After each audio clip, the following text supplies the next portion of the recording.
Hello, my loves. I'm Leah Stewart, writer, screenwriter, and producer here at Real Love Stories. And before we start today's story, I want to ask you a question. What if the person you secretly love loves you back too, but now it might be too late? Imagine loving someone in secret for 3 whole years, and then, believing you'll never be loved back, you make the hardest decision of your life so far. To walk away. To leave. To leave behind that person who carries your heart without even knowing, thinking they could never see you the same way. But fate has its own plans, doesn't it? On a rainy night, something completely unexpected happens. Something that changes the course of destiny forever. And suddenly, everything that was hidden is revealed. That person you were certain would never see you that way, they feel the same. They always have. They just never had the courage to reveal it. And now that the universe has forced the truth out into the open, what happens? Is there still time? Or have some secrets been kept too long? A romance about second chances you thought you'd never have. About love built in silence and perhaps lost forever. Or not. I've dedicated my last 15 days completely immersed in this, building a romance that I hope with all my heart will make you sigh as much as I sighed while writing it. If you enjoy it, leave your like and comment below what you felt listening to this story. Get your heart ready. Let's begin. Have you ever watched someone walk away and felt, deep in your bones, that you were making the worst mistake of your life? Not in a dramatic, movie kind of way, but in that quiet, gut-wrenching certainty that sits in your chest like a stone you swallowed and can never cough up. August had that feeling. Standing on the porch of a farmhouse that smelled like wet wood and lavender, watching Hazel smile at him with her arms crossed against the evening chill.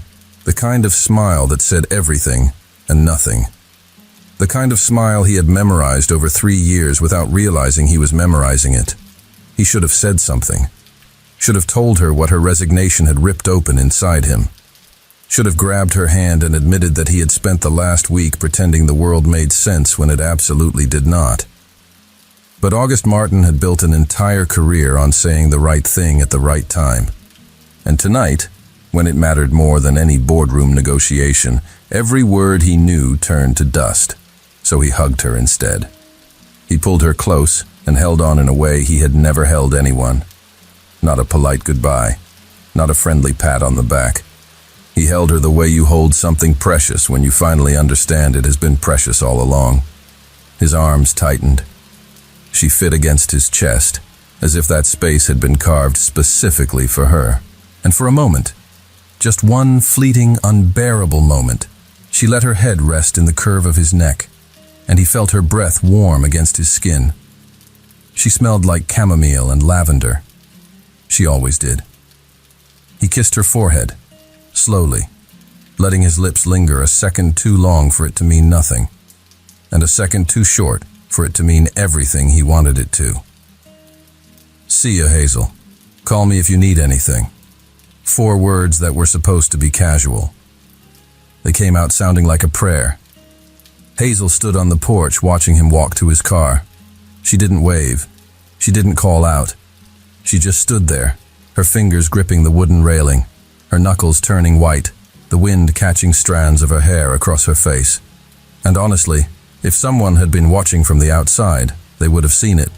2 people who were clearly, painfully, obviously in love. And neither one brave enough to say it out loud.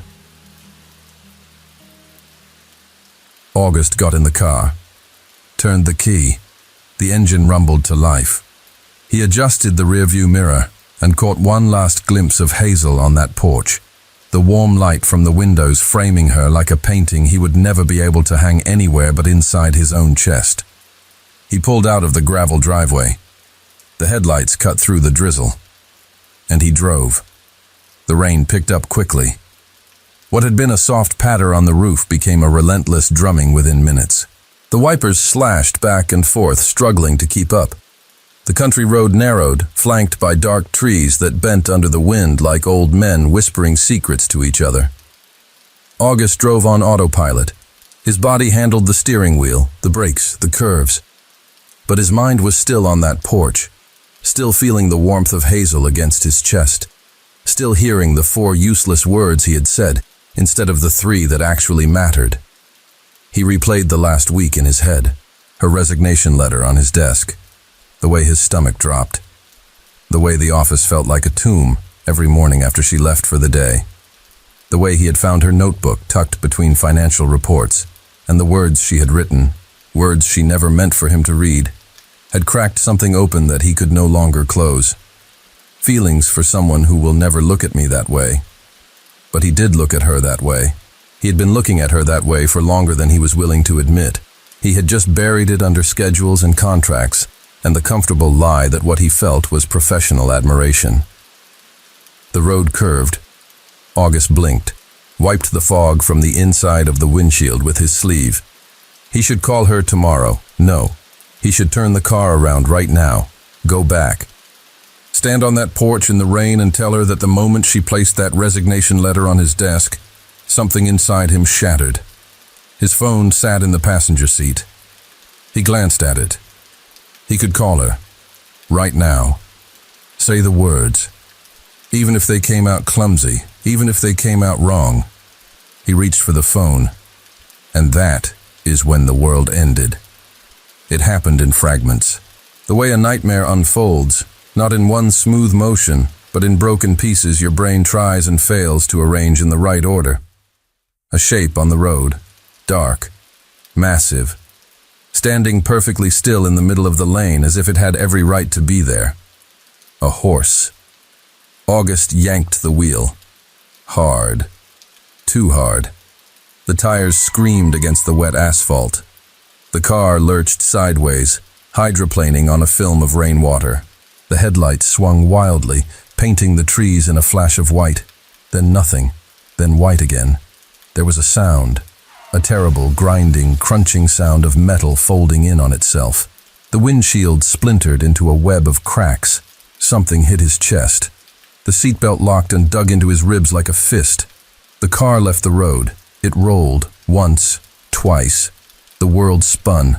Glass shattered. The roof caved. Rain poured in through the broken windows. And then silence. The kind of silence that only exists after violence. Heavy. Ringing. Wrong. August was hanging sideways, suspended by the seatbelt. Blood trickled down his forehead, warm and slow. His vision blurred. His ears buzzed. He tried to move his arm and felt something grind in his chest, a pain so sharp it stole his breath. The phone. Where was the phone? He could see it. On the ground beneath him, the screen cracked but still glowing. Hazel's name in the recent calls list. He tried to reach for it. His arm wouldn't cooperate. The rain fell through the shattered windshield onto his face. Cold, relentless. And in the growing darkness, as the edges of his vision closed in like curtains being drawn, August thought of one thing. One face, one voice. Hazel. Her laugh when something caught her off guard. The way she wrinkled her nose when she concentrated. The warmth of her pressed against his chest just 20 minutes ago on that porch. 20 minutes. That is all it takes for a life to split in two.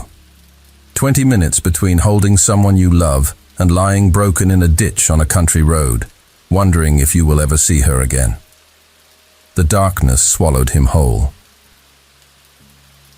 Somewhere, on a farmhouse porch, Hazel Owens was still standing in the rain, still watching the empty road where his taillights had disappeared. She had a feeling, the kind you cannot explain and cannot shake, the kind that sits in your ribcage and whispers that something is terribly, horribly wrong. She pulled out her phone. She called him. It rang once, twice, 3 times. No answer. Now I know what you are thinking. You are thinking this is just another love story. A man and a woman. An almost confession. A dramatic accident. You have heard it before. But this story is not what you think it is. Because to understand what brought August Martin to that dark road, why Hazel Owens was standing on that porch with a heart full of words she never said, and what happens after the worst night of their lives, we need to go back. A few days before everything fell apart. Back to a Tuesday night, when Hazel walked into August's office with a cup of coffee and a secret she had been carrying for 3 years. Have you ever spent an entire night in an empty office with someone you silently love, knowing it would be the last time? Hazel had. It was 10:40 on a Tuesday night, and the 23rd floor of Martin and Associates was a ghost town. Every office was dark except one. His. Hazel stood in the doorway, holding a mug of coffee she had no business making at this hour.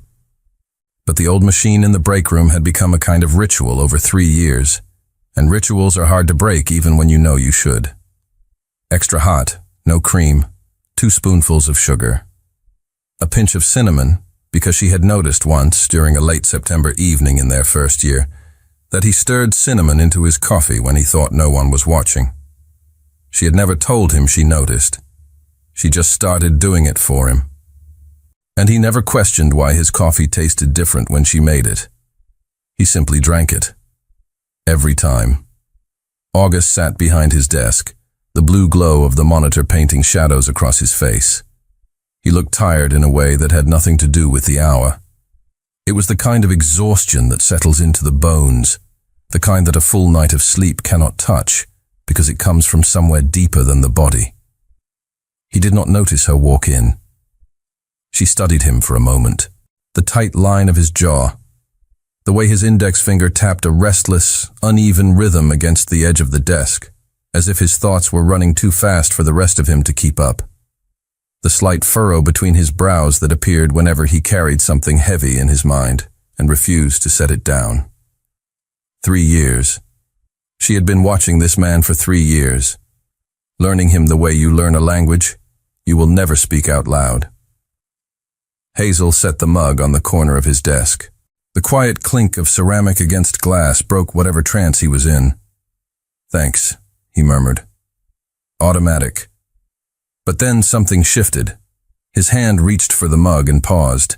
His eyes traveled from the coffee to her face, and he actually saw her. Not glanced, not acknowledged. Saw. The way you see someone when the walls come down for just a second, and you forget to pretend you are fine. "You're still here." His voice was quieter than usual, stripped of the precision he carried into boardrooms. It was almost a whisper, almost relief. Hazel leaned against the doorframe.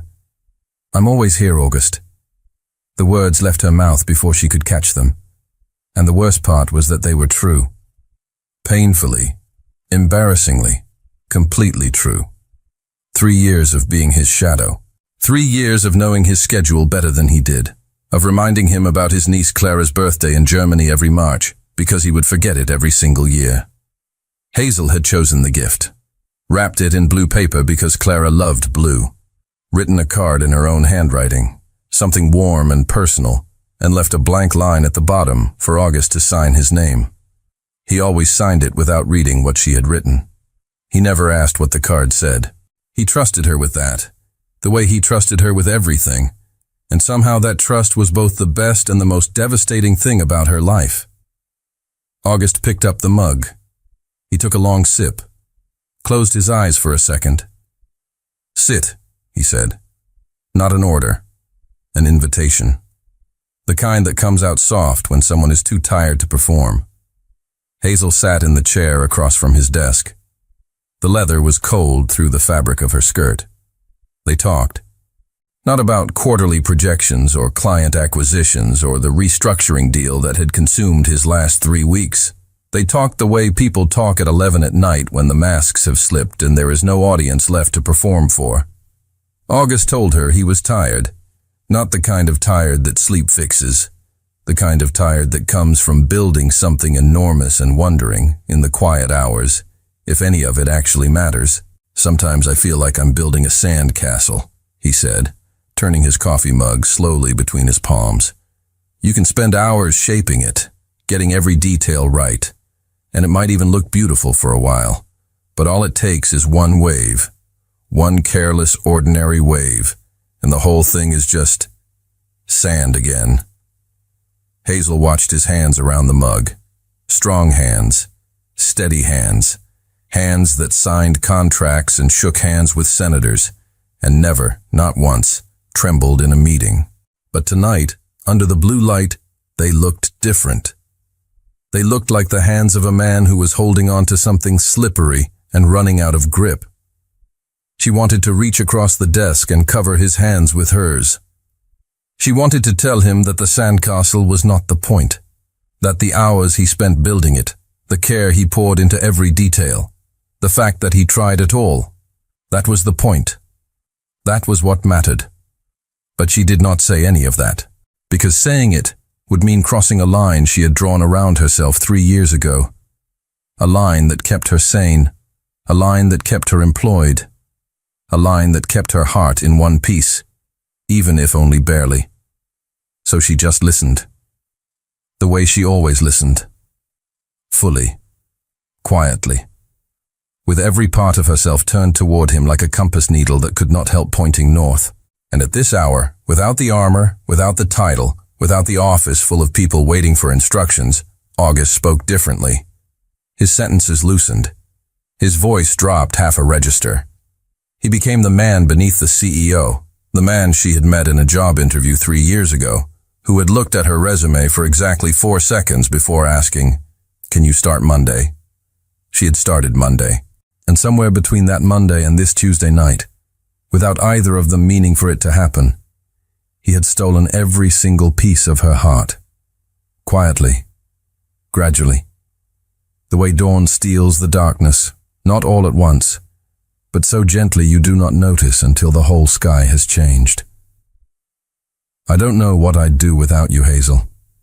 He said it simply, like stating a fact, like saying the sky is blue. "You're the only constant I have. Everything else shifts. People leave, deals fall through. But you're always here." Her throat tightened. A sharp, sudden ache that climbed from her chest to her jaw, because tomorrow she was going to destroy that constant, and she could not tell him why. She could not say that staying in this office, 3 feet from him, smelling his cologne in the elevator, feeling the accidental brush of his hand when he passed her a document, hearing him say her name in that low, certain way he had, was slowly and methodically breaking her apart from the inside.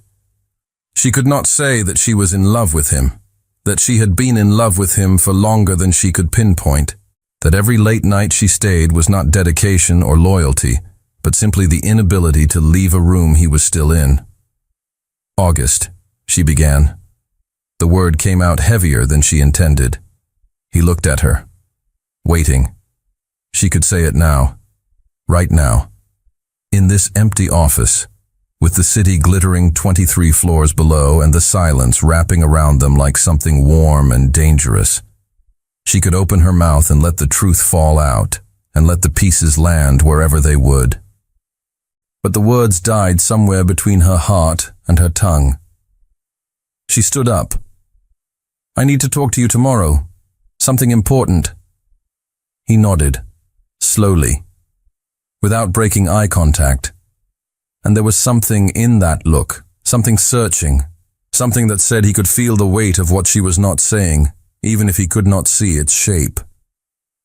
Hazel turned toward the door. Her heels were quiet on the carpet. Each step felt heavier than the last. She was almost through the doorway when his voice reached her. "Hazel." She stopped. Her hand rested on the doorframe. She did not turn around. She could not. Because if she turned around and saw his face one more time tonight, she would either tell him everything or never leave at all. "Thank you for always staying here with me, even when I don't deserve it." Something cracked inside her chest. Not loudly, not dramatically. Just a quiet fracture, like a thin sheet of ice giving way under the weight of something it was never meant to hold. Because he did not know. He had absolutely no idea. He did not know that when he placed his hand on the small of her back to guide her into a meeting room, her breath would catch and she would count the seconds his palm stayed there. He did not know that when he leaned over her shoulder to look at something on her screen, close enough for her to feel the warmth of his chest near her shoulder, she would close her eyes for half a second and memorize the scent of him. Cedar. Something warm and clean. A scent that had become, without her permission, the smell of safety and heartbreak at the same time. He did not know that she was in love with a man who saw her as his assistant, his right hand, his constant. Everything except what she actually was. Hazel managed to smile, a small one, aimed at the empty hallway ahead of her, because she could not aim it at him. "You're welcome, August." She walked out, down the hallway, past the dark offices, into the elevator. She pressed the lobby button and watched the doors close, and in the polished metal surface, she caught her own reflection, distorted and strange, a woman she almost did not recognize. Her eyes were dry. She would not cry, not here, not yet. But tonight, walking through the empty lobby and out into the cool night air, Hazel Owens made herself a quiet promise. This was the last time she would stay late for August Martin. This time, she was the one who was not going to stay. It was Wednesday, 9:30 in the morning, and August was on the phone, arguing about tax deductions with his lawyer, when Hazel walked into his office.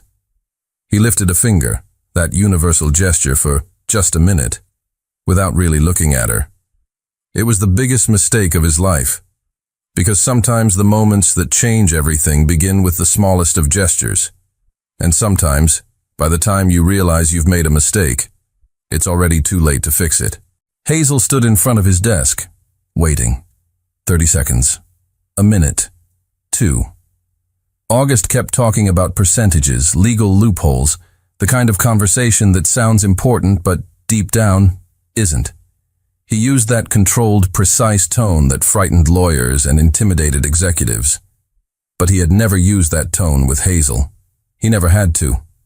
Only today, he didn't even notice he was doing it, because he wasn't really paying attention to her.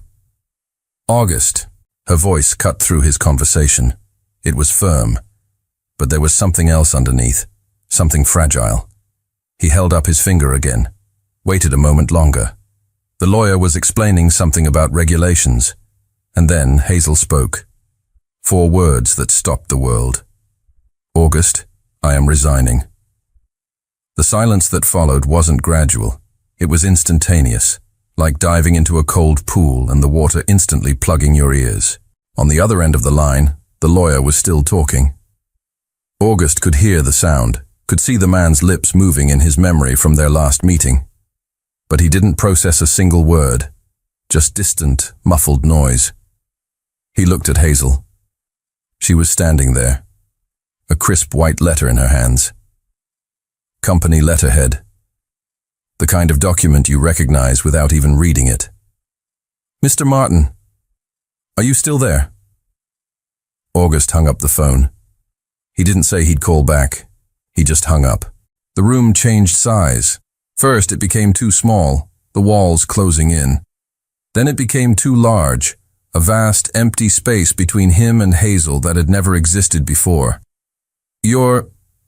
"What?" Hazel stepped forward. She placed the letter on the glass desk. The sound of the paper against the smooth surface was too loud in the silence. A letter of resignation. He saw the heading. Her name written in that delicate, cursive script. The signature at the bottom. All of it official. All of it real. "That's what I was trying to tell you last night," she said, her voice dropping. It was too gentle. The kind of tone you'd use to tell a kid their dog isn't coming home. "I'll stay through Friday, just long enough to wrap things up and show someone from admin the ropes. After that, I'm headed back to my grandparents' farm." "Farm." August repeated the word.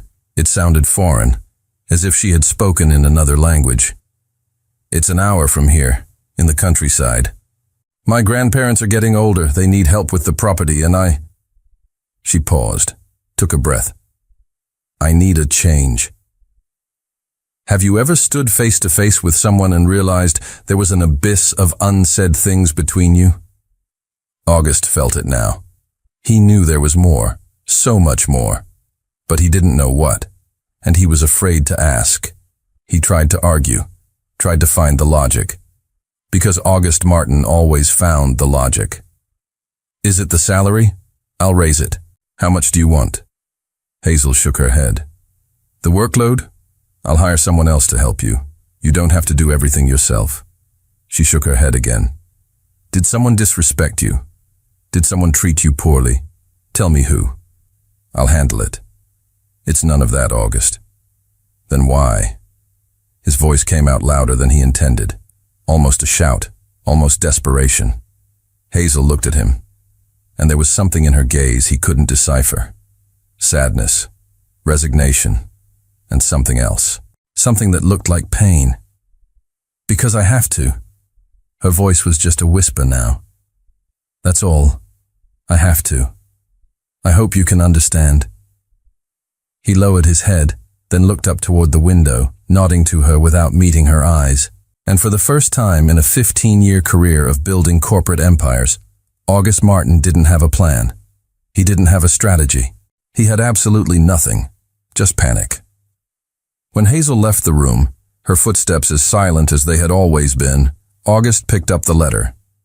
He, who signed multi-million-dollar contracts without blinking, was shaken by a single piece of paper. 3 years. They had worked together for 3 years. He knew the coffee she liked, knew that she wrinkled her nose when she was concentrating, that she scratched her head when she was nervous. He knew she wore a soft, floral perfume that lingered in the air after she left the room.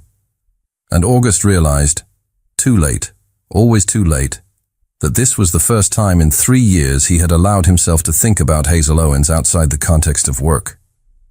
The first time he had asked himself what she actually meant to him, and the answer terrified him, because he realized that, for a long time now, it hadn't been just about work anymore. Thursday, 11 at night. August was alone in the office for the 3rd night in a row. Hazel's desk was covered in papers, proposals arranged in perfect stacks, each one marked with handwritten post-its explaining deadlines, contacts, and levels of urgency.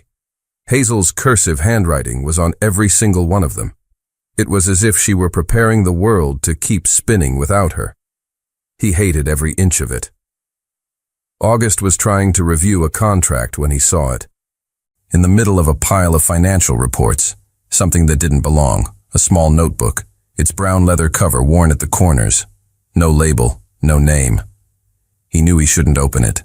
He opened it anyway. The first page, grocery lists, milk, bread, coffee. The second page, reminders. Call the dentist, change kitchen light bulb. Nothing significant, just an ordinary notebook. August started to close it, but then something fell from within, a folded yellow sticky note. He opened it. The handwriting was the same, that delicate cursive he knew by heart, but different, rushed, almost angry. I'm an idiot, a complete idiot. How did I let this happen? How did I let this grow inside me, knowing it leads nowhere? I have to stop. I have to. But I can't. August frowned. He flipped through a few more pages of the notebook. Nothing. Just lists. Until he found another folded paper tucked between the pages. This one was creased at the edges, as if it had been folded and unfolded many times. Anger. That's what I feel. Anger at myself for confusing things. Anger for letting myself develop feelings for someone who will never look at me that way. He's kind to me, and I turned kindness into hope. What kind of pathetic person does that? August's chest tightened. He searched for more. His hands trembled as he turned the pages, and he found it. Another paper, this one written in blue ink. The handwriting was slanted. I've decided. I'm leaving. It's the only solution, because if I stay, I'll end up humiliating myself. I'll end up letting something slip, a look, a word, anything, and he'll notice. And then everything will get awkward. He'll pity me. Or worse, he'll pretend he didn't notice and treat me with that polite courtesy you use for embarrassing people. I can't stand the thought of that. I'd rather leave with my dignity. August let the paper fall from his hand. He reread it. Slowly. Feelings for someone who will never look at me that way. She was talking about him. It had to be him. 3 years working together. 3 years of coffee brought without asking. Of smiles that seemed meant only for him. Of staying late because he stayed late.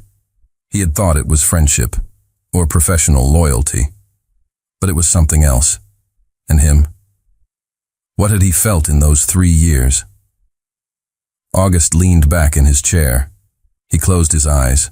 That strange feeling when he arrived at the office and Hazel was already there. Relief. As if the day only truly began when she appeared. That irrational irritation when a client flirted with her in meetings. Jealousy disguised as protectiveness. That deep loneliness on Friday nights when she went home and he was left staring at her empty chair. What had he called it? Professional dependence? Habit? Lies? Comfortable lies, he had told himself, because admitting the truth meant risking everything. August opened his eyes. He picked up his phone. He typed, "Hazel, can we talk tomorrow? It's important." He stared at the message. His finger hovered over the send button. But he didn't send it, because what would he say? That he had invaded her privacy? That he had read things she never wanted him to know? That he might, just might, feel the same, but never had the courage to admit it? August deleted the message. He put the papers back in the notebook, closed it, placed it in a drawer, locked it with a key. But he knew there was no point in locking it away. The words were already engraved somewhere inside him that he couldn't reach. August glanced at the clock. 12:15. Tomorrow was Friday, Hazel's last day at the company, and he still didn't know what to do. Because August Martin had built an empire by solving complex problems. But this problem had no logical solution. This problem required something he had never known how to do. To be honest, with her. And with himself, he had 24 hours. And for the first time in his life, August Smith Martin was afraid that 24 hours wouldn't be enough. Friday. Hazel Owens' last day at Martin & Associates. Her colleagues threw a small farewell party at the end of the workday. A grocery store cake, lukewarm soda, a card everyone had signed. August didn't sign it. Not because he didn't want to, but because he didn't know what to write. Good luck? A lie. He didn't want her to have luck away from him. We'll miss you? Insufficient. He would miss her. Not we. Thank you for everything? Too little. How do you thank someone for being your second brain? So he wrote nothing. And now he stood in the corner of the makeshift party in the conference room, watching Hazel smile at everyone. That polite smile, not her real one. 6 o'clock. Everyone started to leave. Waving, wishing her well, asking her to visit. Soon, it was just Hazel and August. She was gathering the last of her things from her desk, a mug, a small plant, a picture frame with a photo of her grandparents. Outside, the sky had turned a leaden gray. Thunder rumbled in the distance. Hazel. She stopped. It's starting to rain hard. Let me give you a ride home. I'm not going home. I'm going straight to my grandparents' farm, she said. All right, I'll take you there. You don't have to, August. I'll take a taxi. She closed the box with her belongings. To the farm? A 1-hour taxi ride will cost a fortune. She gave a tired little smile. It's fine. I'll manage. But August had already grabbed his car keys. I'm taking you. Have you ever seen stubbornness and desperation dress up as kindness? That's what August was doing. And Hazel knew it. The drive was an hour. Torrential rain beat against the windshield, the wipers working too fast to keep up. They talked. About small things at first, the traffic, the rain, the bumpy road. But then August asked about the farm. And Hazel talked about her grandparents, how Grandpa Henrique still tried to fix the tractor himself even at 83. How Grandma Madalena made the best pecan pie in town, but sometimes forgot to turn off the stove. She spoke with affection, with longing, and August realized she was going home, to a place where she was loved, where people noticed when she was sad. He had never asked if she was sad. When they arrived at the farm, the rain had eased. The house was simple, and then, on the porch, as the rain started to fall again, slow and soft, August did something that surprised even himself. He hugged Hazel. It wasn't a colleague's hug. It wasn't a formal hug. It was the hug of someone saying goodbye to something essential. He kissed her forehead, slowly, like a promise, or a farewell. "See you, Hazel. Call me if you need anything." She stood on the porch, watching his car disappear into the rain, her heart aching. But somehow she felt this wasn't a final goodbye.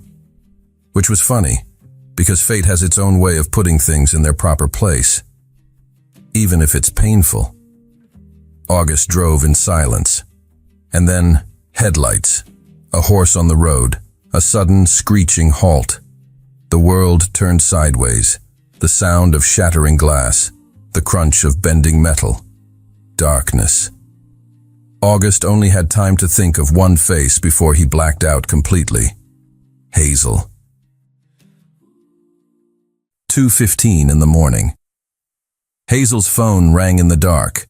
She woke up confused, her heart already pounding before she even answered.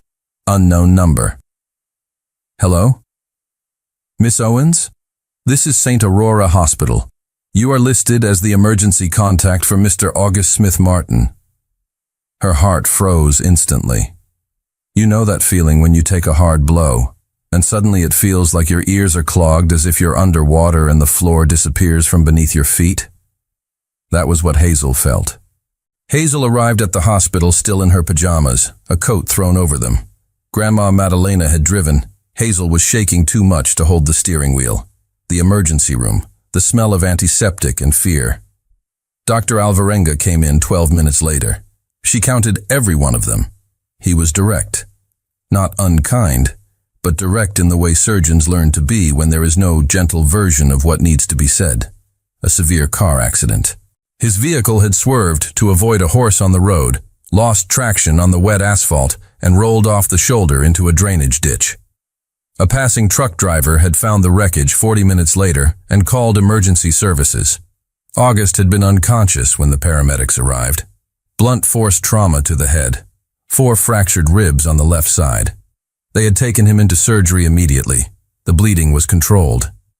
His skull showed no fractures, but the impact had caused a diffuse axonal injury, a type of brain trauma where the sudden deceleration damages nerve fibers deep inside the brain. Not the kind you can see on a scan right away, the kind that reveals itself slowly in the hours and days that follow. "We have placed him in a medically induced coma," Dr. Alvarenga explained. He spoke carefully, choosing each word the way a man handles something fragile. "This is not a sign that he is worse. It is a measure to protect his brain. The swelling needs time to decrease.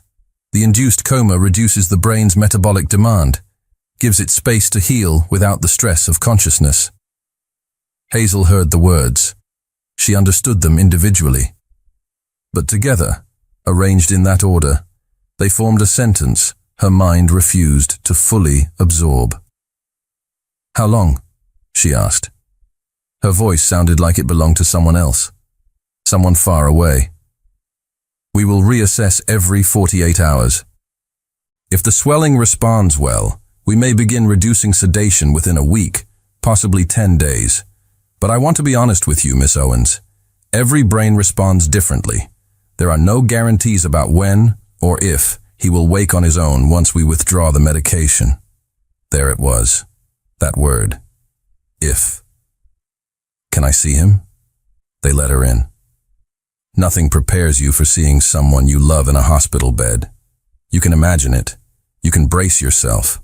But when you walk through that door and see them lying there, pale and still and connected to machines that breathe for them and measure their heartbeat and drip fluids into their veins, something inside you rearranges permanently. A part of you that was whole becomes something else, something cracked, something that will never sit quite the same way again, even after it heals. August was barely recognizable. His face was swollen on the left side, a deep bruise stretching from his temple to his jaw. A tube ran from his mouth to the ventilator beside the bed. His chest rose and fell in a rhythm that was too even, too mechanical, because it was not his rhythm. It was the machines. The heart monitor beeped. Steady, persistent, the most important sound in the world. Hazel pulled a chair to the side of his bed. She sat down. She took his hand, careful not to disturb the IV line taped to the back of it. His fingers were warm. That surprised her. She had expected cold. She had expected something that felt like absence. But his hand was warm and his skin was soft, and if she closed her eyes, she could almost pretend they were sitting in his office at 11 at night, not talking, just existing in the same space, the way they had done 100 times before. She did not leave. The first week was the hardest. Hazel came every morning and stayed until the nurses gently told her visiting hours were over.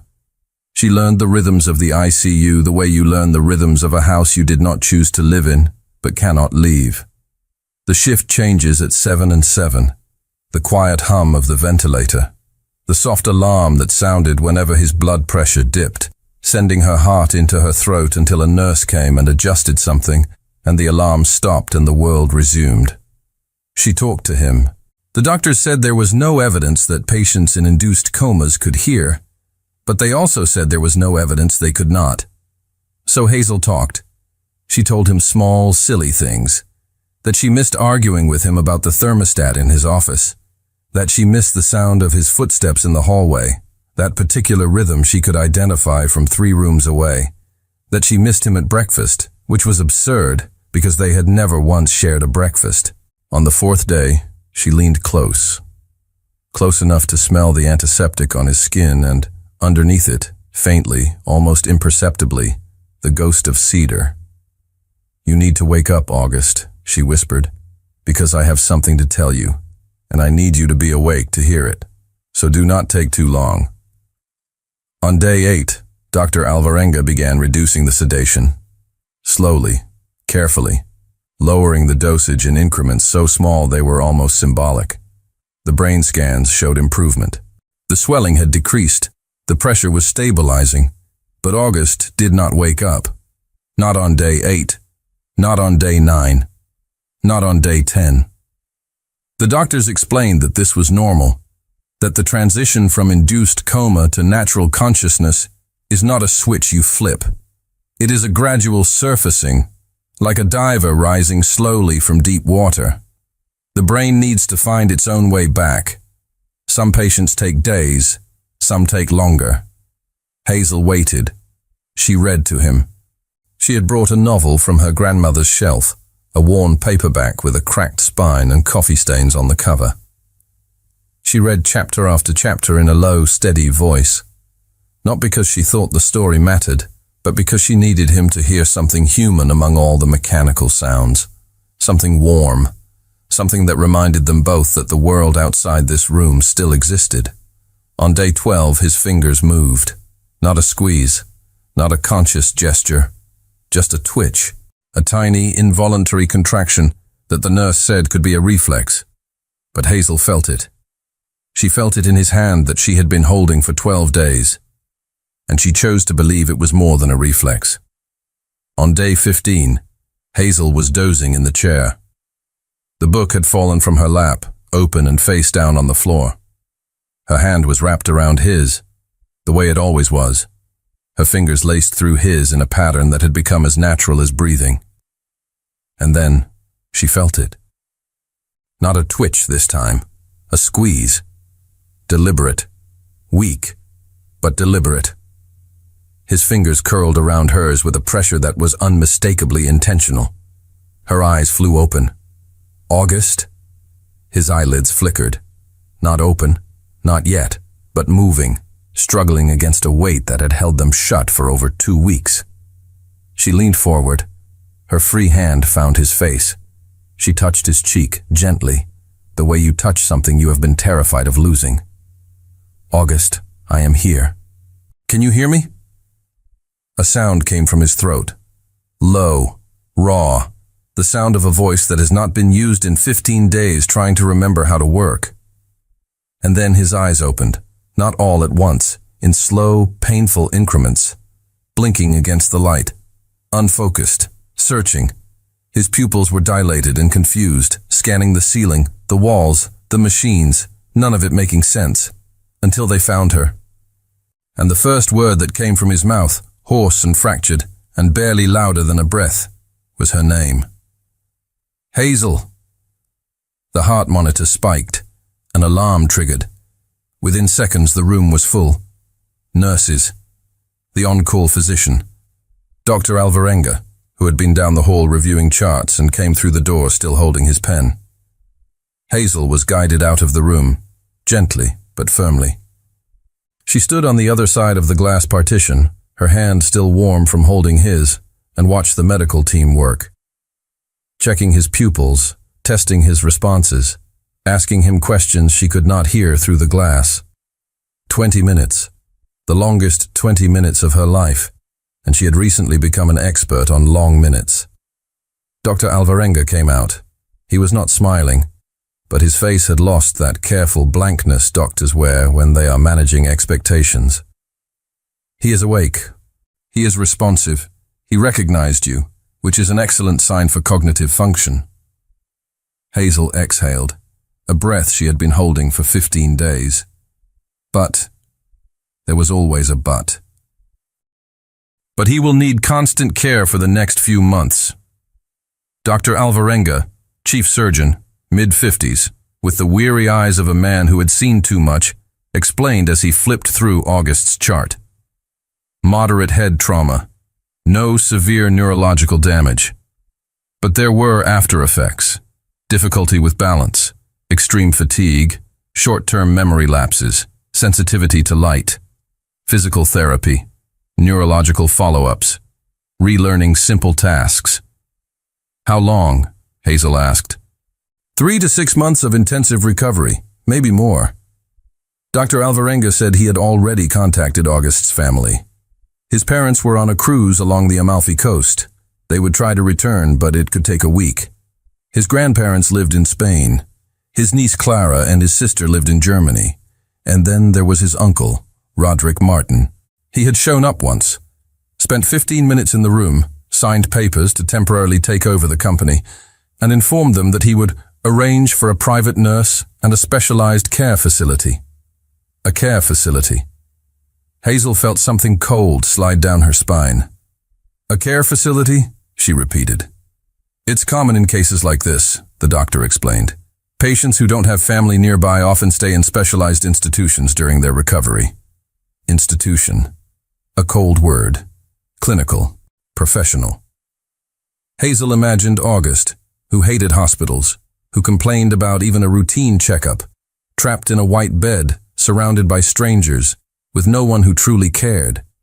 Have you ever made a decision that you know is crazy, but it's the only right thing to do?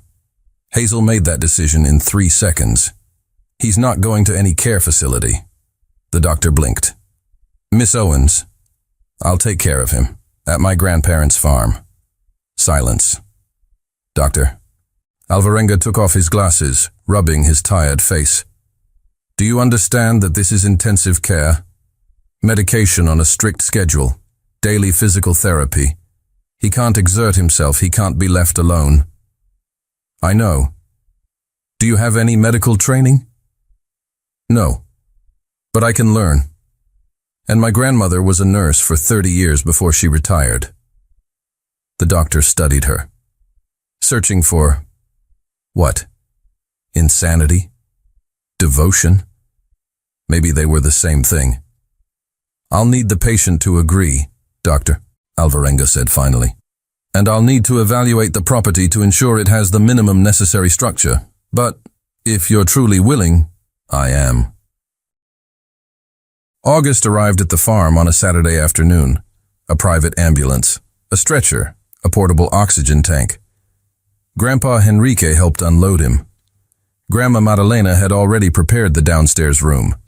August hated all of it. He did not say so. He did not have to. Hazel saw it in the way his jaw tightened when the paramedics lifted him from the stretcher to the bed, his body rigid with the effort of not wincing. She saw it in the way he turned his face toward the wall when she leaned over to adjust his pillow, as if the simple act of having his pillow adjusted by someone else was a humiliation he could not bear to witness himself receiving. This was a man who had commanded rooms full of executives without raising his voice. A man who signed decisions that moved markets and never second-guessed them. And now he could not sit up without the room tilting sideways. He hated being weak. And Hazel understood that. She understood it the way you understand a language you do not speak but have listened to long enough to recognize the meaning behind the sounds. So she did not hover. She did not fuss. She gave him space the way you give a wounded animal space, not out of indifference, but because sometimes the kindest thing you can do for someone in pain is to let them feel it without an audience. The first days were disorienting for both of them. August slept 14, sometimes 16 hours a day. The medication pulled him under like a current he could not fight.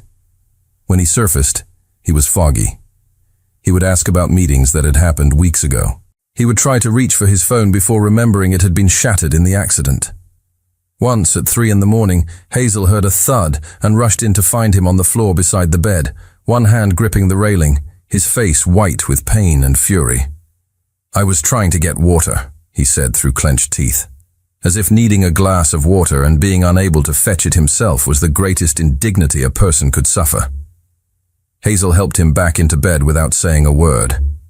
She brought him the water. She did not ask if he was okay, because the answer was obvious, and asking would only make it worse. She learned the routine: medicine at 8, noon, and 8 at night. The physical therapist came on Mondays, Wednesdays, and Fridays. Light meals. No screens for more than 15 minutes. And slowly, in increments so small they were almost invisible, August began to come back. By the third week, he could sit up in bed without the room spinning. It was a small victory, the kind that would mean nothing to anyone who had not watched him struggle for it. But Hazel had watched. And she knew what it cost him. She brought him breakfast on a wooden tray that morning. Bread that Grandma Madalena had baked at dawn, still warm. Weak coffee, because strong coffee was not allowed yet. Orange juice in a glass with a small chip on the rim that Hazel had never gotten around to replacing. August looked at the tray, then at her. "You don't have to do this." He said it quietly, not as a complaint, as something closer to a confession. As if accepting her care was a debt he did not know how to carry.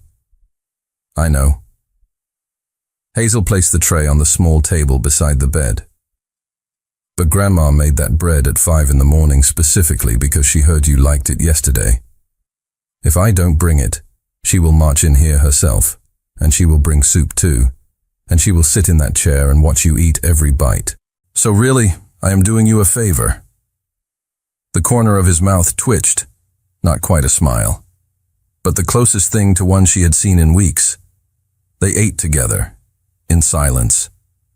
But it was a different kind of silence than the ones they had shared in the office, where the quiet spaces between them were always filled with the noise of work, the hum of obligation, the unspoken understanding that their proximity had a professional purpose, and therefore a professional boundary. Here there was none of that. No desk between them, no schedule to follow, no reason to be in the same room except the choice to be. Just bread, coffee, morning light through a window that looked out onto a pasture where 2 horses grazed near the fence. It was strange. It was unfamiliar. And underneath the strangeness, it was something Hazel did not allow herself to name. "Hazel."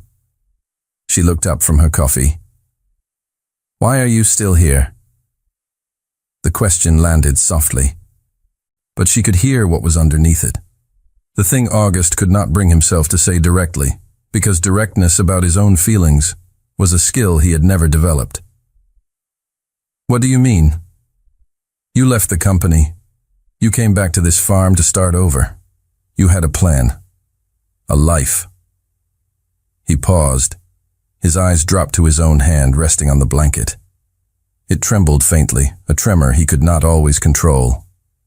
"And then I show up, broken, needing things I have no right to need from you. And suddenly your fresh start turns into this."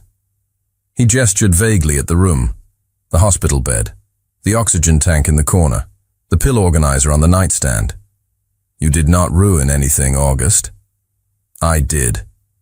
He said it with the flat certainty of a man stating a fact he has already accepted.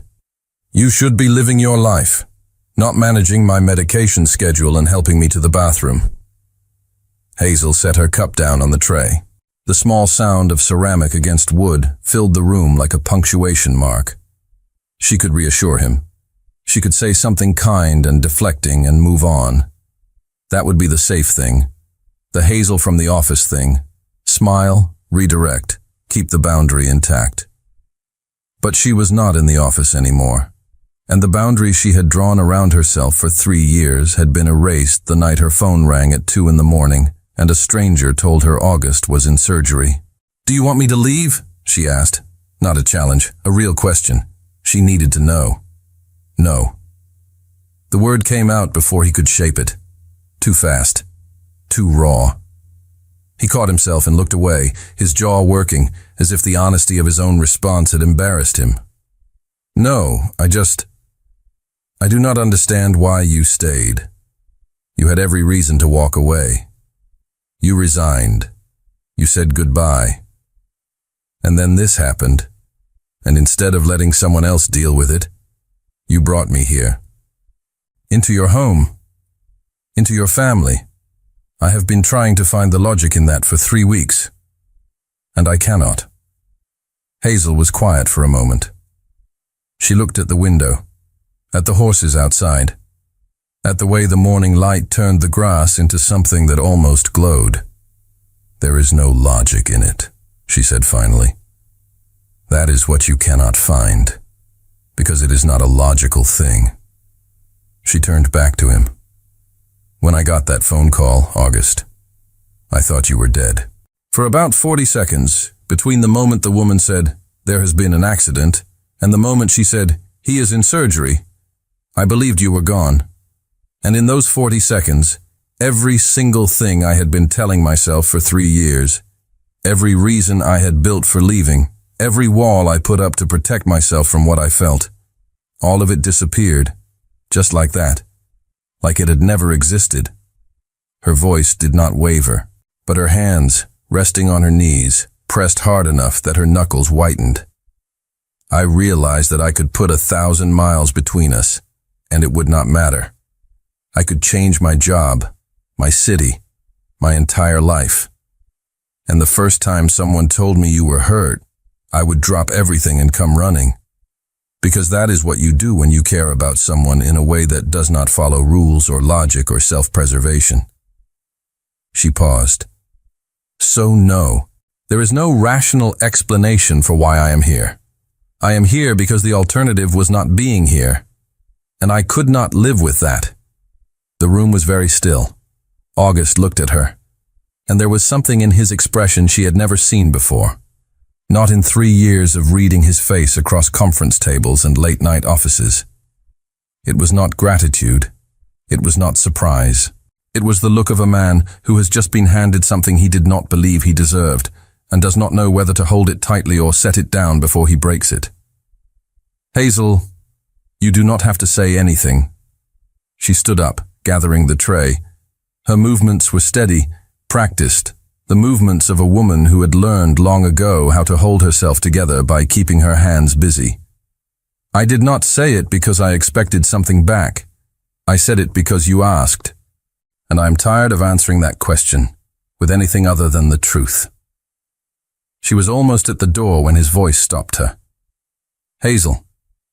She paused, her back to him, her fingers tight around the edges of the tray. Thank you. A pause. Not for the breakfast, not for the medicine or the bed or any of that. His voice was rough, stripped. For not letting me wake up alone. Hazel did not turn around. Because if she turned around, he would see that her eyes were wet, and then he would feel guilty for making her cry, and guilt was the last thing she wanted him to carry on top of everything else. You are welcome, August, she said quietly, and she walked out, down the hallway, into the kitchen. She set the tray on the counter and stood there for a moment, both hands flat against the cool tile, breathing. In the other room, August lay still, staring at the ceiling where the morning light drew patterns through the window. And for the first time in weeks, the ache in his chest had nothing to do with fractured ribs. The 5th week at the farm, 10 o'clock at night. Hazel knocked on the door to August's room, the box of medical supplies in her hands. She had done this every night for weeks, changing the bandages on his fractured ribs, cleaning the bruises that hadn't completely faded, reapplying the anti-inflammatory ointment. It was a clinical procedure, professional. She had turned it into a mechanical routine because it was the only way to not think about what she was really doing, touching August Martin in ways she had never imagined she would. "Come in," his voice came from inside. Hazel pushed the door open. August was sitting on the edge of the bed, already shirtless, waiting. As he always waited. The lamplight cast shadows across his ribs, still purple in some places, yellowish in others. 5 weeks. 5 weeks since the accident. And every night, it was this same uncomfortable, necessary dance. "How are you feeling?" she asked.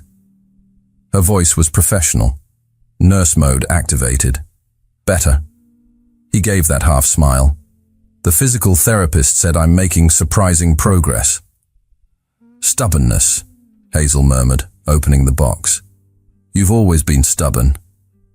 She did not look at him when she said it. She could not. Because somewhere in the last 2 weeks, August had started looking at her differently. Not the way he used to look at her in the office, that distracted, appreciative but unaware glance of a man who relies on someone without examining why. This was something else. Something deliberate. As if a door inside him had opened and he was standing in the threshold, deciding whether to step through. Hazel knelt in front of him. It was the easiest angle to reach the lower bandage. She had knelt in this exact position dozens of times. It meant nothing. It meant everything. "Lift your arms." Slowly. He obeyed. A careful, measured motion. His jaw tightened at the stretch, but he did not make a sound. Her fingers found the edge of the bandage at his waist. She began to unwrap it, layer by layer, the white gauze loosening. His skin appearing beneath, warm and alive under her fingertips. She had done this so many times that her hands could do it without thinking. Which was the problem? Because when her hands worked on autopilot, her mind wandered.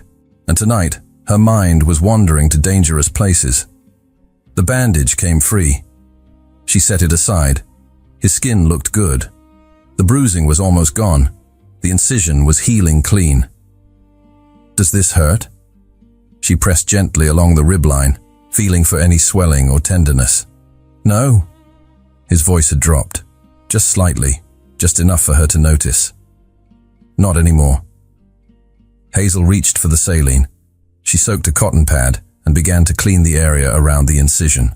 Small, careful circles. A practiced motion. But her hand was trembling. A fine, barely visible tremor that she tried to control by pressing harder against his skin, which only made her more aware of his skin, which only made the trembling worse. She hoped he would not notice. He noticed. "Hazel." She kept cleaning, focused on the cotton, on the saline, on the small, circular motions that were the only thing standing between her and complete disintegration. "Hazel, stop for a moment." She stopped. The cotton pad hovered an inch from his skin. "Look at me." She did not want to look at him. Looking at him at this distance, in this light, with his skin warm under her fingers and his voice that low, was the single most dangerous thing she could do. She looked. His eyes were waiting for hers, and the expression in them was something she had never seen in 3 years of studying his face across desks and conference tables and late-night offices. It was not the controlled, measured gaze of a CEO calculating his next move. It was open, unguarded. The expression of a man who had decided to stop protecting himself and had not yet figured out what comes after. "I need to tell you something," he said, "and I need you to let me say it before you react." Her heart was hammering so hard she was certain he could hear it. "That night, your last week at the company, I was alone in the office and I found a notebook on your desk. Brown leather. Worn at the corners. The blood drained from her face. No. There were papers folded inside. Things you had written. The cotton pad fell from her fingers. It landed on the floor between them. Neither of them moved to pick it up. You read them.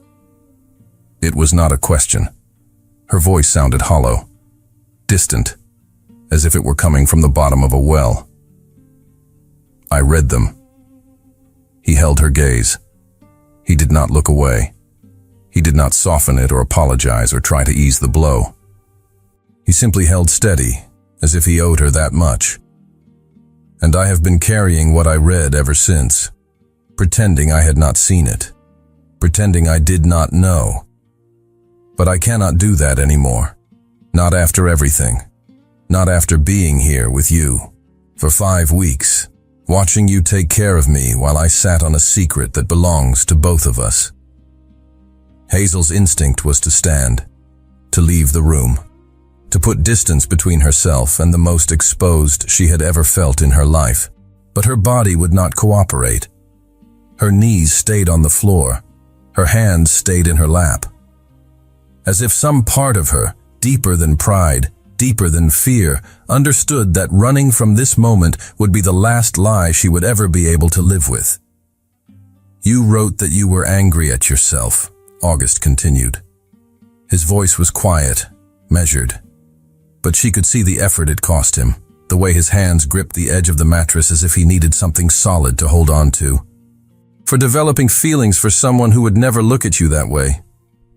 The humiliation came fast and hot, flooding her chest, climbing up her neck, burning behind her eyes. The specific, excruciating humiliation of having your most private thoughts read by the one person you wrote them to hide from. August. Those were written months ago. I was not in a good place. That is not. Was it about me? The question cut through her deflection like a blade through paper. And there was something in his voice she did not expect, not curiosity, not discomfort, something closer to urgency, as if her answer mattered more than anything he had ever asked in a boardroom. Was it about me, Hazel? She could lie. One more lie, one last layer of protection. But she had used up every lie she had. There were none left. Yes. The word came out barely above a whisper, cracked down the middle. It was about you. Silence. The kind that has weight and texture and fills a room the way water fills a glass, rising until there is no space for anything else. Why did you never tell me? Hazel exhaled. A sound that was almost a laugh but carried no humor at all. Tell you what, August, that your assistant had been in love with you for 3 years? That I memorized the way you stir your coffee and the sound of your footsteps in the hallway? And the exact shade your eyes turn when you are tired? That I stayed late every single night not because there was work to finish, but because leaving while you were still in the building felt like pulling my own heart out through my ribs? The words came out in a rush. 3 years of pressure behind a dam that had finally, irreversibly, given way. You want to know why I resigned? That is why. Because I could not sit 3 feet from you for one more day, loving you in silence, knowing you would never see me as anything other than the woman who organized your life. So I chose the only option I had left. I walked away. She used the past tense. Loved. Chose. Walked. Because the past tense was armor. Thin armor. But armor. August was quiet for a moment. His grip on the edge of the mattress loosened. His hands moved to his knees. And then, slowly, one of those hands reached forward and found hers where it rested in her lap. His fingers laced through hers, carefully, as if he were handling something that might dissolve if he held it wrong. I owe you an honesty that is 3 years overdue, he said. His voice had lost its steadiness. It was raw now, stripped of every defense he had ever built around himself. I knew, not what you wrote, but I knew something was there. I felt it. In the way you looked at me when you thought I was not paying attention. in the way the office felt different when you were in it. In the way I could not fall asleep on Friday nights because the week felt unfinished without you. He paused. His thumb moved across her knuckles, a slow, unconscious motion. And I buried it. I told myself it was professional respect, routine, comfort. I gave it every name except the real one, because the real one terrified me. Admitting that I had feelings for the woman who worked for me meant risking the one thing in my life that actually worked, and I was too much of a coward to take that risk. His forehead came forward and rested against hers. His eyes closed. She could feel his breath on her lips, uneven, warm. And then you resigned. And it was like someone ripped the floor out from under me. I read your words that night and I understood for the first time exactly what I had been too afraid to name. And I still did nothing. I locked the notebook in a drawer and told myself I would figure it out tomorrow. A sound escaped him, something between a breath and a broken laugh. And then there was no tomorrow. There was a horse on a dark road and a car that rolled twice and 15 days of nothing. And the only thought I had before the lights went out was your face. Not the company. Not the contracts. You. His hand rose to her cheek. His thumb traced the line where a tear had already fallen, catching it gently, holding it against her skin as if it was something worth keeping. I love you, Hazel. Not because you saved me. Not because you are here and I am grateful, though I am, in ways I do not have the vocabulary for. I love you because of that night in the office when you brought me coffee at 11 and sat with me for no reason and listened to me talk about sandcastles as if what I was saying mattered. Because you remembered Clara's birthday every year when I forgot. Because you made me feel, for the first time in my adult life, that I was not building something alone. His voice cracked on the last word. I do not deserve another chance. I know that. I wasted 3 years of chances. But if you would let me try. Hazel kissed him. Not gently. Not carefully. Not the way a person kisses when they are testing whether it is safe. She kissed him the way you kiss someone when 3 years of silence finally break open, and everything you held back comes flooding through at once. Her hands found his face. His fingers slid into her hair. And the distance between them, the distance she had measured and maintained and mourned for 1,000 days, collapsed into nothing. When they separated, his eyes were wet. So were hers. Stay with me, he whispered, his lips still close enough to hers that the words landed on her skin. Not as someone who rescued me, not as an assistant or a caretaker. Stay as the person I do not want to spend another day without. Hazel rested her forehead against his. Her eyes closed. She nodded. A small, certain motion that said more than any word could. Then she pulled back, wiped her eyes with the back of her hand, took a breath.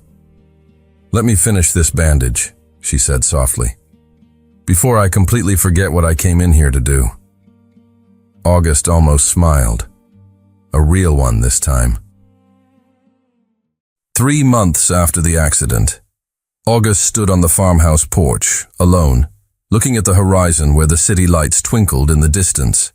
He could stand for over an hour now without feeling dizzy. He could walk without support. He could remember things without effort. He was healed, or almost. But there was something that still hurt, and it had nothing to do with fractured ribs. It was guilt. Because while he was here, recovering, the world outside had kept spinning. The company he had built was in the hands of his uncle, Roderick. The employees who depended on him were adrift. And Hazel. Hazel had put her entire life on pause to take care of him. 3 months. How much longer could he stay here, pretending the real world didn't exist? You're thinking about going back, aren't you? Hazel's voice came from behind him. She was at the door, 2 mugs of coffee in her hands. It was almost 11 at night, but neither of them had been sleeping well lately. August didn't answer right away. He just accepted the coffee she offered. Dr. Alvarenga cleared me yesterday, he said finally. He said I can return to normal activities, in moderation. Moderation. Hazel repeated the word as if it were a joke. You don't know the meaning of that word. He almost smiled. Almost. I have to go back, Hazel. The company, the people who work for me, they can't wait forever. Silence. Hazel sipped her coffee, staring at the same horizon he was. I know, she said at last. And there was resignation in her voice, as if she had always known this day would come. 2 weeks later, August was back in his city apartment. It was strange. Everything was exactly as he had left it. The furniture, the paintings, even the half-full coffee mug he had abandoned on that rainy Friday before the accident. But nothing felt the same. Because the farm had changed him. Hazel had changed him. He could no longer work 14 hours straight without thinking there were more important things. He could no longer look at spreadsheets without remembering the smell of fresh coffee made by Grandma Madalena. He could no longer sleep alone without missing the sound of the crickets outside. But most of all, he couldn't go a day without seeing Hazel. So they created a routine. Monday to Friday, August worked. Meetings, contracts, making up for lost time. But he left at 6. Always at 6. No exceptions. Friday night, he drove the hour to the farm. He spent the weekend there, with Hazel, with her grandparents, with the life he never knew he wanted. And on Sunday night, he returned. It was perfect, almost perfect. But there was something in Hazel's eyes lately, something she wasn't saying. Friday. The 10th week since August had returned to work. He arrived at the farm earlier than usual. He had left at 4, managing to escape a meeting. He found Hazel on the porch. She was holding an envelope, thick paper, official. "What's that?" he asked, kissing her forehead in greeting. Hazel hid the envelope too quickly. "Nothing, just mail." But August knew her too well now. He knew when she was lying. "Hazel," she sighed, handed him the envelope. It was a job offer. Operations manager for an agricultural technology company. A salary 3 times what she earned with August. A full benefits package. In another state. 8 hours away. The world went silent again. In that way, like when she had resigned. "Are you going to take it?" August asked. His voice was controlled, but inside he was falling apart. "No." Hazel took the envelope back. "I'm not even going to reply." "Why?" She looked at him, as if the answer were obvious. "Because my life is here." August should have felt relieved. But all he felt was guilt, because Hazel was turning down the opportunity of a lifetime. Why? For him? For her grandparents? What if he was being selfish again? What if he was trapping her here, the same way he had trapped her in the office for 3 years? That night, lying beside her, August stayed awake, staring at the ceiling, and he wondered, how long until she regretted staying? Tuesday morning. Hazel was in her grandparents' kitchen making coffee when she heard the sound of a car pulling up outside. Strange. She wasn't expecting anyone. Grandpa Henrique and Grandma Madalena had gone into town for groceries. She dried her hands on a towel and went to the door. A man got out of the car, an impeccable grey suit, grey hair slicked back, an expression like he had just stepped in something unpleasant. Roderick Martin, August's uncle. And he wasn't alone. There was another man with him, younger, in a white coat, a leather briefcase under his arm. Hazel's stomach sank. "Miss Owens." Roderick didn't smile. He didn't greet her.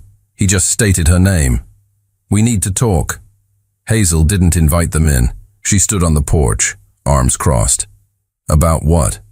"About my nephew, and about this arrangement you have." The way he said arrangement made the word sound dirty. The man in the white coat introduced himself, Dr. Reynolds, a neurologist. He had conducted August's post-operative follow-ups at the hospital. "Miss Owens," the doctor began, and there was something embarrassed in his voice, as if he didn't want to be there.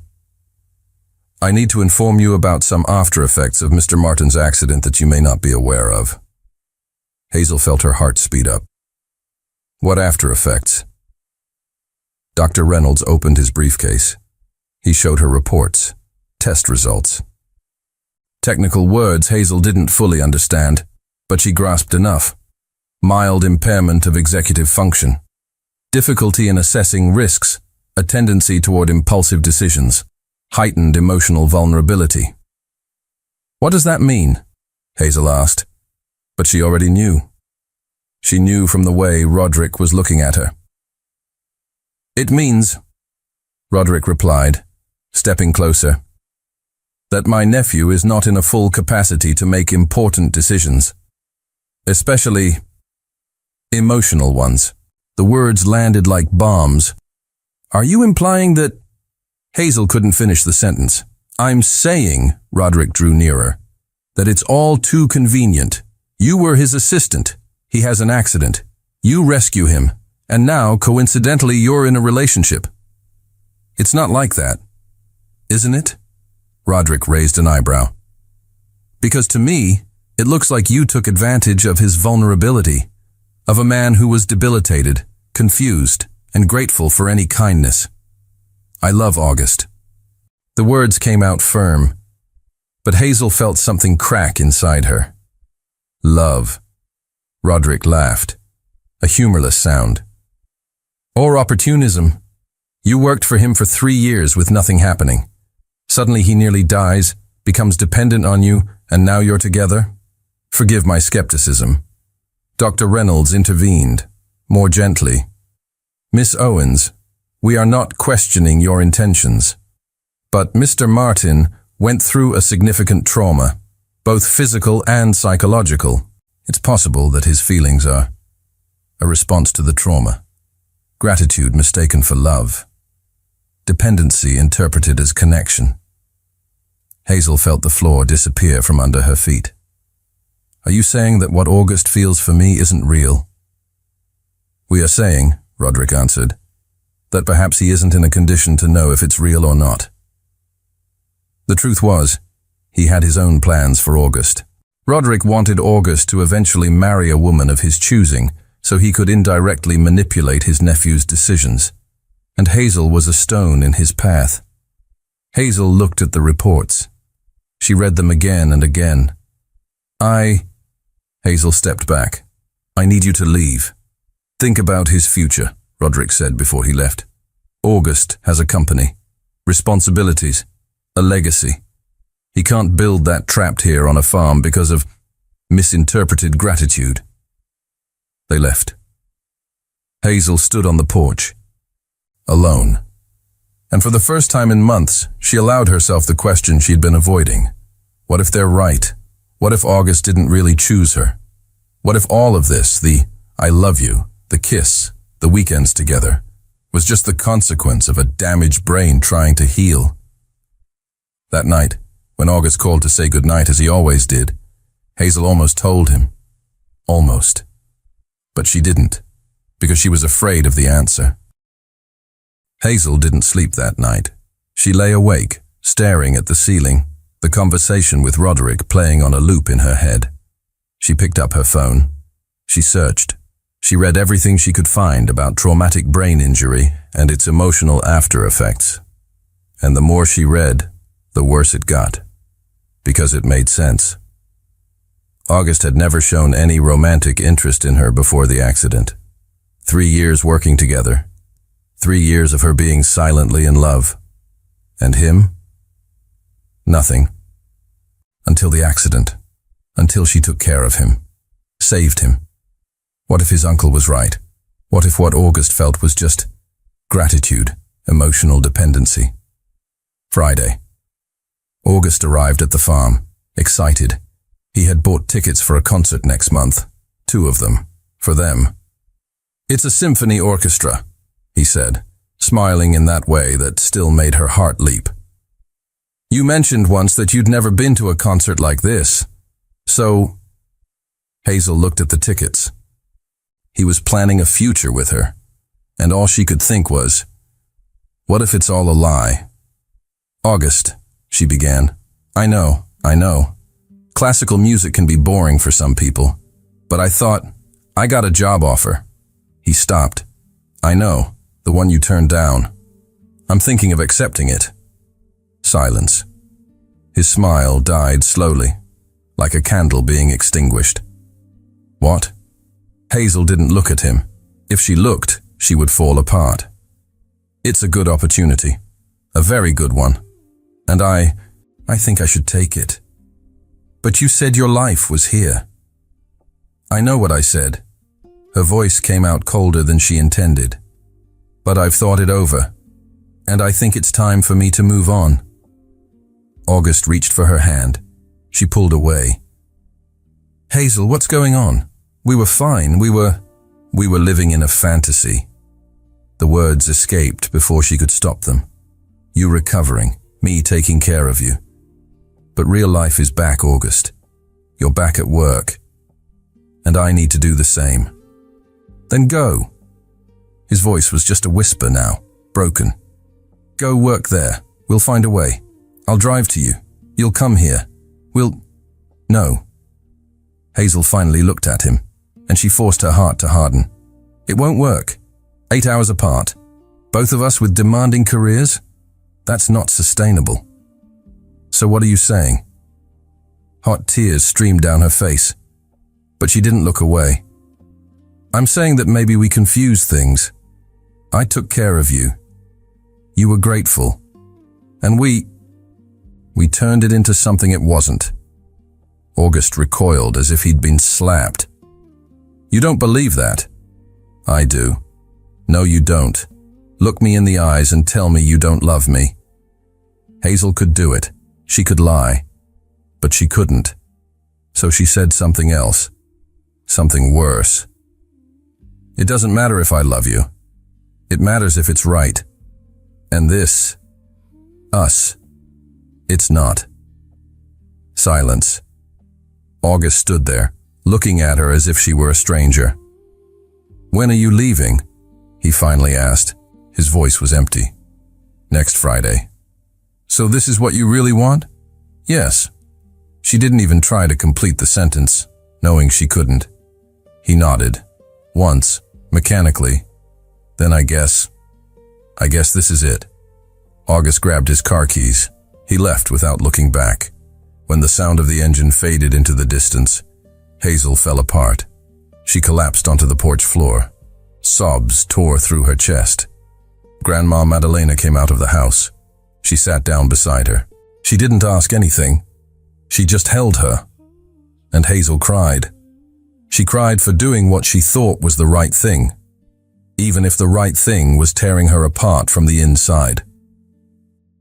Friday, 5 in the afternoon. Dr. Alvarenga rang the doorbell of August's apartment for the third time. He knew August was home. The car was in the garage, and something was wrong. Very wrong. Because August hadn't answered any of his calls for the past 3 days. And when a traumatic brain injury patient drops off the radar like that, it's not a good sign. The door finally opened. August looked terrible, unshaven, sunken, red-rimmed eyes. A crumpled t-shirt that looked like it had been worn for days. The apartment behind him was dark, curtains drawn in the middle of the afternoon. Dr. Alvarenga. August's voice was hoarse, as if he hadn't spoken in days. August. The doctor didn't hide his concern. May I come in? The apartment was a disaster. Empty whiskey bottles on the coffee table. Dirty dishes piled in the sink. That smell of a place that's been closed up for too long. Dr. Alvarenga had known August for months. He had seen him fight for his life in the ICU. He had seen him relearn how to walk. He had seen him recover at the farm with that woman, Hazel, who looked at him as if he were the most precious thing in the world. But this was different. This was a broken man. Have you been drinking? The doctor asked. Direct. No beating around the bush. A little. August collapsed onto the sofa, exhausted. Not enough. August, You had a traumatic brain injury. Alcohol doesn't mix well with... I know. August ran his hands over his face. I know, okay? But I can't... She's gone. His voice broke on the last word. Dr. Alvarenga sat in the armchair opposite him, and he waited. Because sometimes the best medicine is just to listen. Hazel. August said the name like a prayer or a curse. She took a job in another state. She broke up with me.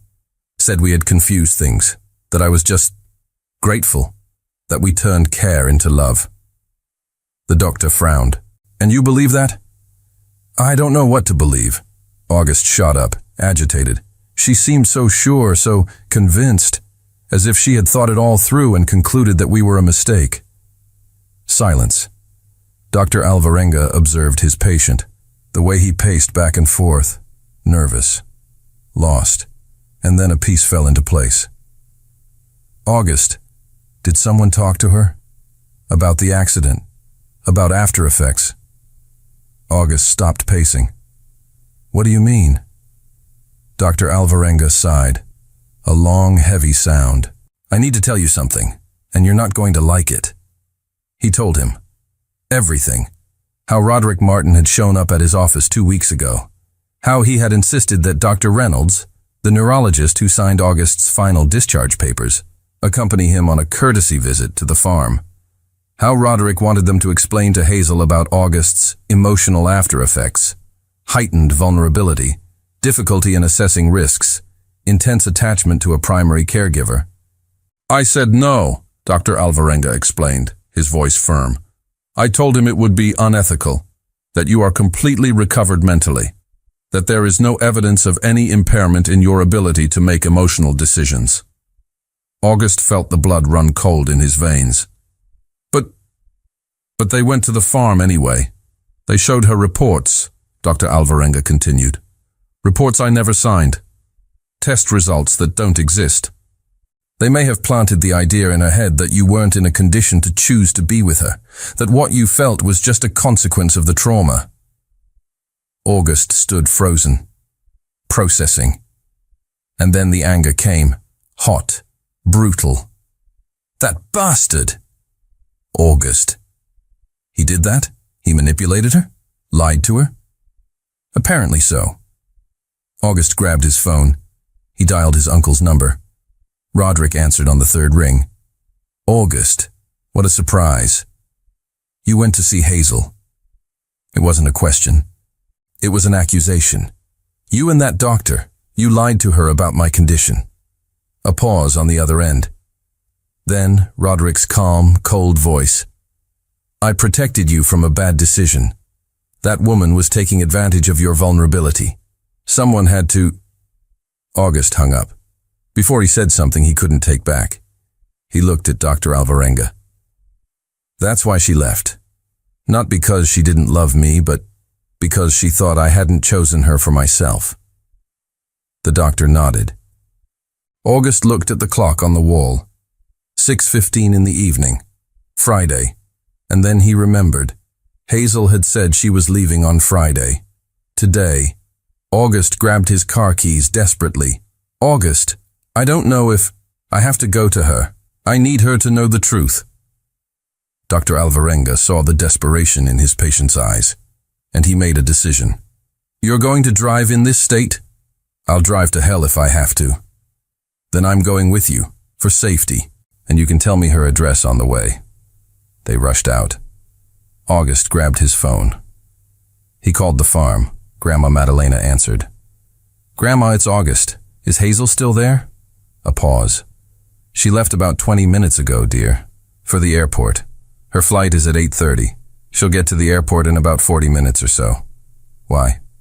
Because I'm going after her. Oh, what a joy. Good luck, boy. Thanks, Grandma.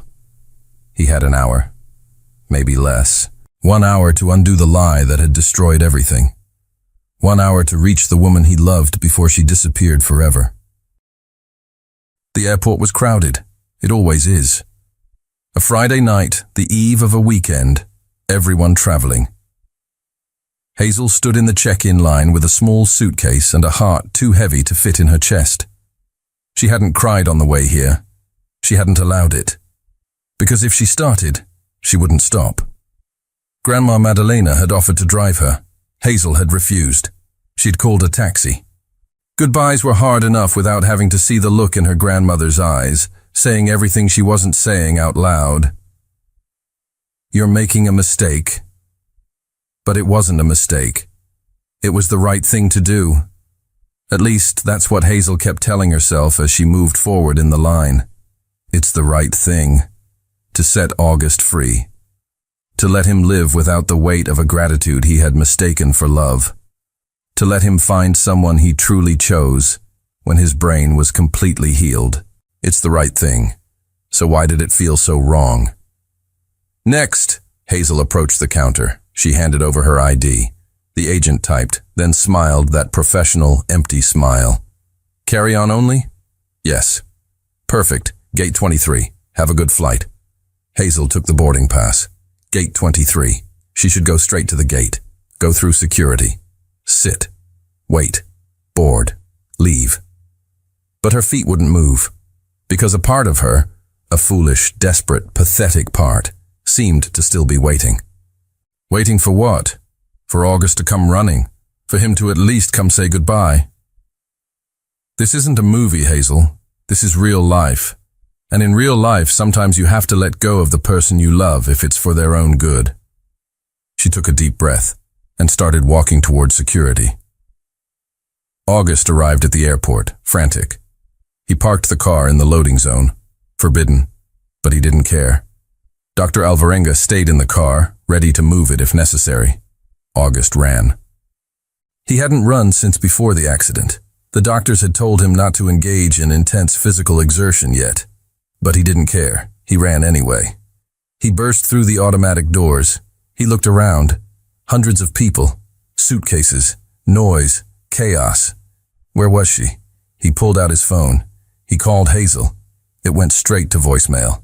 Of course, she had turned off her phone. Think, August. Think. Her flight. Where was it going again? Oregon. She had said Oregon. Portland. August ran to the flight information display. His eyes scanned the list. Portland. Gate 23. Boarding 8:00 p.m. He looked at the clock. Time was running out. Gate 23. On the other side of security. But he didn't have a ticket. He couldn't get through. Unless... August ran to the airline counter. "I need a ticket. Any flight. Now." The agent blinked. "Sir, the next available flight is..." "I don't care where it goes. I just need to get through security. Now." She looked at him. She saw the desperation, the urgency. "Sir, I can't..." August threw his credit card on the counter. "Please, I need to find the person I love before it's too late." 5 minutes and $700 later, August had a ticket for a 9:30 flight. Destination, Miami. He wasn't going to board it, but that didn't matter. He rushed through security, took off his shoes, belt, watch. Anxiety gnawed at every second. He grabbed his things on the other side, put on his shoes while running, and he sprinted toward the gates. Gate 23. Hazel was sitting in a chair near the window, watching the plane outside being prepared. In 25 minutes, she would get on that plane. In 25 minutes, it would all be over. She closed her eyes, and in that moment she heard it, a voice, familiar, desperate. "Hazel!" Her eyes flew open, and there he was, August, running, sweaty, breathless, hair a mess, eyes wild. Standing in the middle of the airport concourse as if the world had stopped spinning.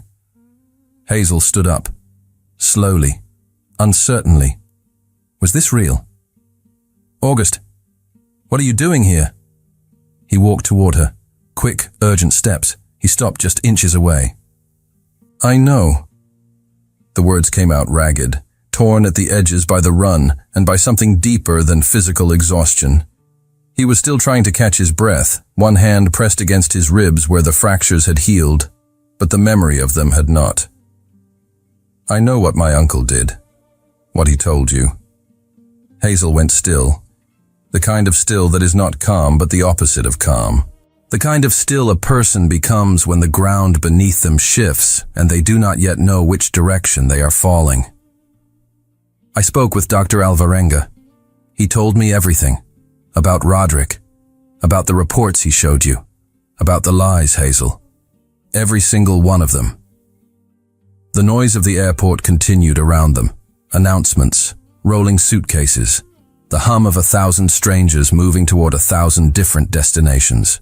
But between August and Hazel, the air had gone tight and thin, as if the entire terminal had contracted to the 3 feet of space separating them. "Look at me," he said.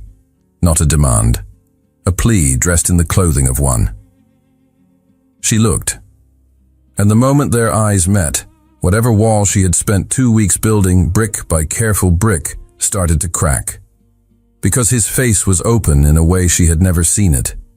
Not in 3 years of offices and late nights and careful distances.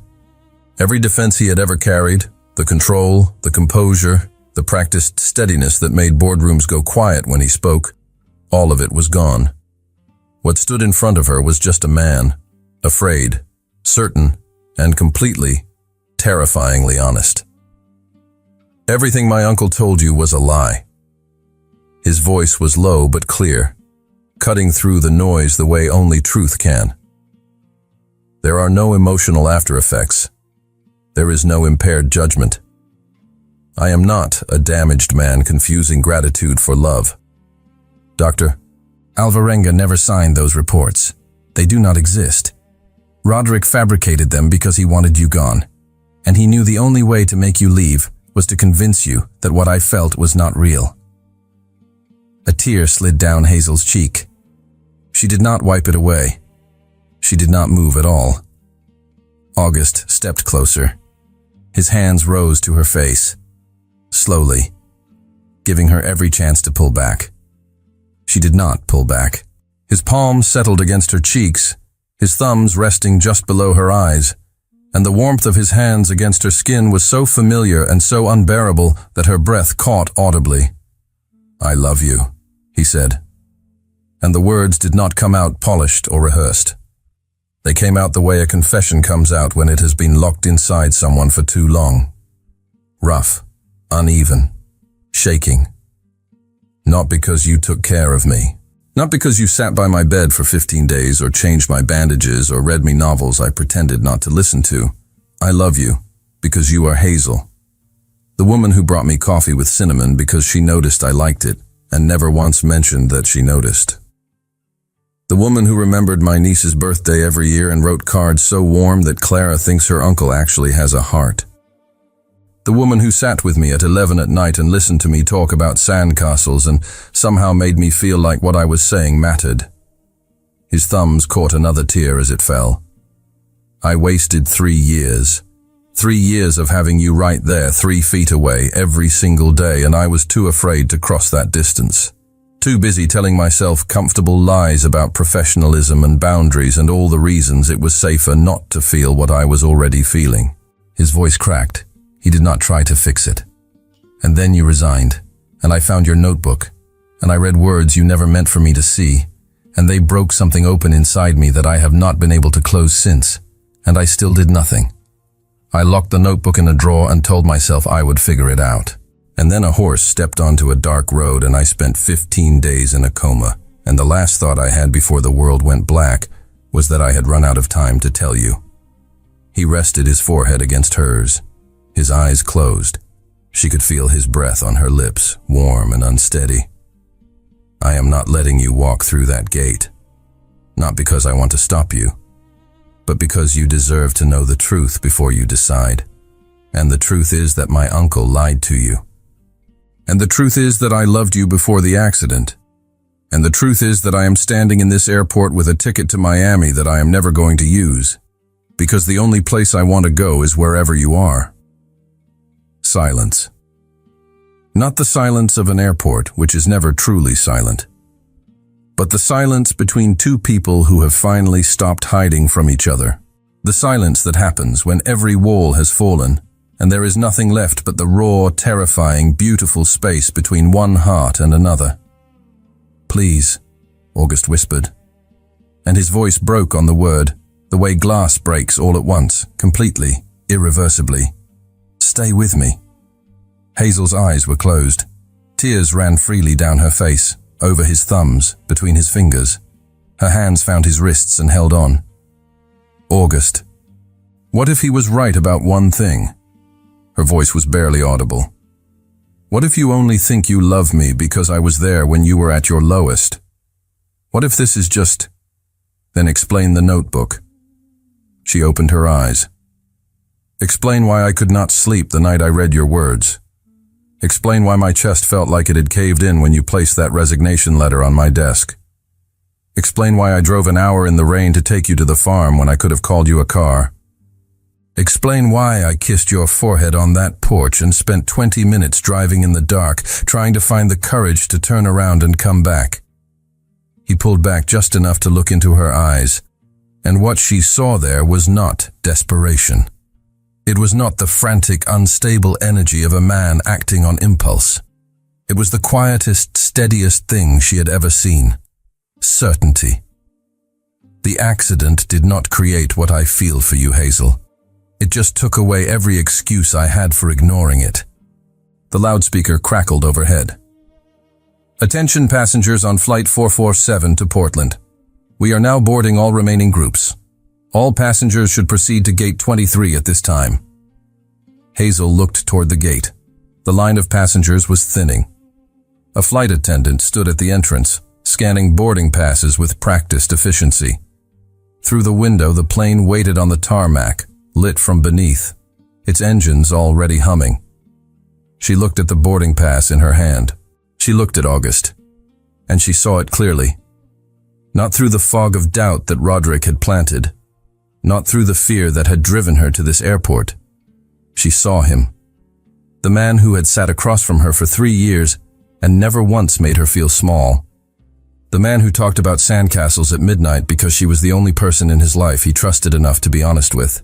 The man who had driven through a storm to take her home and kissed her forehead like a promise he did not yet know how to make, and almost died on a dark road with her name as his last thought. She saw him, and she knew. "I love you." The words came out broken and whole at the same time. "I have loved you since the first year, since before I even understood what it was. And I was leaving because I believed it was what was best for you, because someone told me that what you felt was not real, and I would rather lose you than be the reason you stayed in something that was not true." Her voice steadied. "But it is true. I can see it. I should have seen it before." She looked down at the boarding pass. She held it for a moment, feeling the weight of the decision in her hands. A job, a new city, a plan, a life she had built as an escape from the life she actually wanted. She folded the boarding pass in half and set it on the empty chair beside her. August exhaled, a long, shattered breath, the breath of a man who had been holding the world together with his bare hands and had just been told he could finally let go.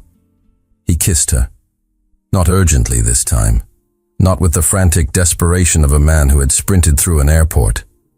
He kissed her slowly, deliberately, with the tenderness of someone who understood, for the first time, exactly what he was holding. His hand cradled the back of her head. Her fingers curled into the fabric of his shirt. And the airport, with all its noise and movement and fluorescent indifference, became absolutely irrelevant. A woman walking past with a rolling suitcase glanced at them and smiled. A small boy tugged his mother's hand and pointed.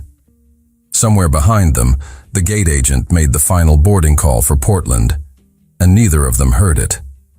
When they finally parted, August kept his forehead against hers. His eyes were wet, his hands still trembled. But he was smiling, a real, unguarded, completely defenseless smile. The kind she had never seen on his face in 3 years, the kind that made him look like a different person, or maybe like the person he had always been underneath everything else. "Let's go home," Hazel whispered. August reached down and picked up her suitcase with one hand. With the other, he found her fingers and laced them through his own. A simple gesture. The kind of thing people do without thinking when they belong to each other. They walked through the terminal together, past the gates, past the security checkpoint, past the ticket counter where, somewhere in the system, a seat on a 9:30 flight to Miami sat empty and would remain that way. Outside, the night air hit them like a gentle exhale, cool and clean and smelling faintly of rain.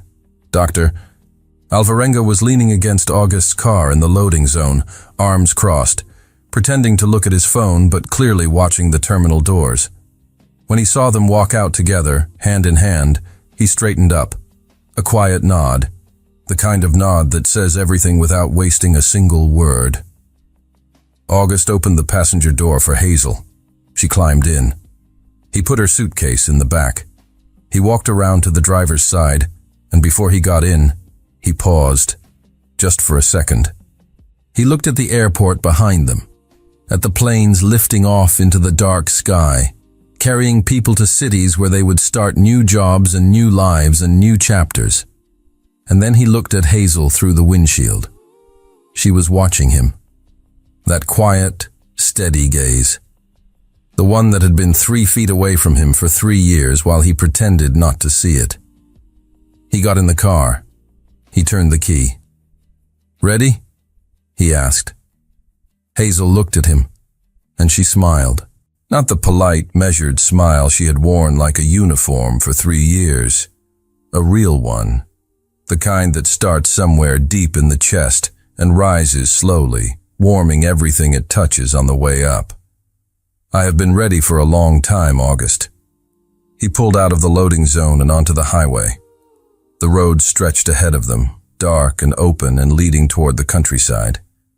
Toward the farm. Toward the porch with the rocking chairs. Toward the sound of crickets and the smell of lavender and a grandmother who would have bread waiting. Toward home. And this time, neither of them was leaving.